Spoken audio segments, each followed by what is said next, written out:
አርእስተ ዜና።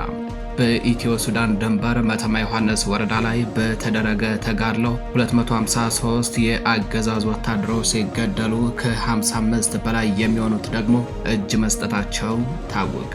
ትላንት እስከ ምሽት በዘለቀው ተጋድሎ ከተገደሉትና ከተማረኩት በተጨማሪ አንድ ድሽቃና 2 ብሬንን ጨምሮ 83 ክላሽንኮቭ መሳሪያ ሲማረክ 58 የጠላት ወታደሮች ደግሞ መቁሰላቸው ተሰምቷል። በውጊያው አገዛዙ ከዙ 23ና መድፍ ጀምሮ ሞርተርና ቢኤም እንዲሁም ብረት ለበስ ታንክና ሌሎች ሜካናይዝድ መሳሪያዎችን ታጥቆ የገጠመ ቢሆንም ነገር ግን የፋኖ አባላቱ ከምሽግ ምሽግ እየተወረወሩ በክላሽና በሳንጃ ጭምር የኮንክሪት ምሽጎችን በማፈራረስ በጠላት ላይ ከባድ የሆነ ሰብአዊና ቁሳዊ ኪሳራን ማድረስ ችለዋል ነው የተባለው። መረጃውን በዝርዝር አጠናቅረን ይዘነዋል። በሌላኛው መረጃችን በላሊበላ ኤርፖርት ዙሪያ በ5 አቅጣጫ በተደረገ ውጊያ 15 የአገዛዙ ወታደሮች ሲገደሉ ከ20 በላይ የሚሆኑት ደግሞ መቁሰላቸው ታውቋል። በአየር ማረፊያው ዙሪያ እርፋ፣ ተካየ መንደር፣ ሙጫ ብረት፣ አቢሰግ ኪዳነ ምሕረት፣ ታሎ ደብር በተባሉ 5 አውደ ግንባሮች ላይ ነው ፋኖ ድል የተቀዳጀበትን ትንቅንቅ በማድረግ በጠላት ላይ ከባድ ውድመትን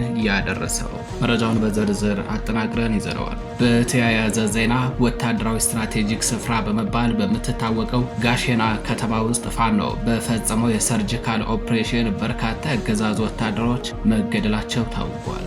የፋኖ አባላቱ በመሃል ከተማዋ ዘልቀው በመግባት በፈጸሙት ጥቃት ነው ባንዳ ካድሬዎችና የጠላት ተላላኪ ወታደሮችን ልክ እንደ ደረቀ ዛፍ ቅጠል ያረገፏቸው። መረጃውን በዝርዝር አጠናክረን ይዘነዋል። በተያያዘ ዜና ፋኖ በደቡብ ወሎ ዞን ወረኢሉ ወረዳ ውስጥ በወሰደው እርምጃ በርካታ የአገዛዙ ወታደሮችን በመግደል ድል መጎናጸፉ ተሰምቷል። በዚህ ወረዳ የአገዛዙ ወታደሮች ከባባድ መሳሪያዎችን ጭምር በመጠቀም ጥቃት ከፍቶ የነበረ ቢሆንም ነገር ግን ከወደ ፋኖ የተሰነዘረባቸውን የጸረ ማጥቃት እርምጃን መቋቋም ከብዷቸው ገሚሶቹ ሙትና ቁስለኛ ሲደረጉ፣ ገሚሶቹ ደግሞ ትጥቃቸውን እየጣሉ መፈርጠጣቸው ነው የተነገረው። መረጃውን በዝርዝር አጠናክረን ይዘነዋል። ሰላም ጤና ይስጥልኝ የተከበራችሁ የመረብ ሚዲያ ቤተሰቦች፣ እንደምን አረፈዳችሁ፣ እንደምን ዋላችሁ።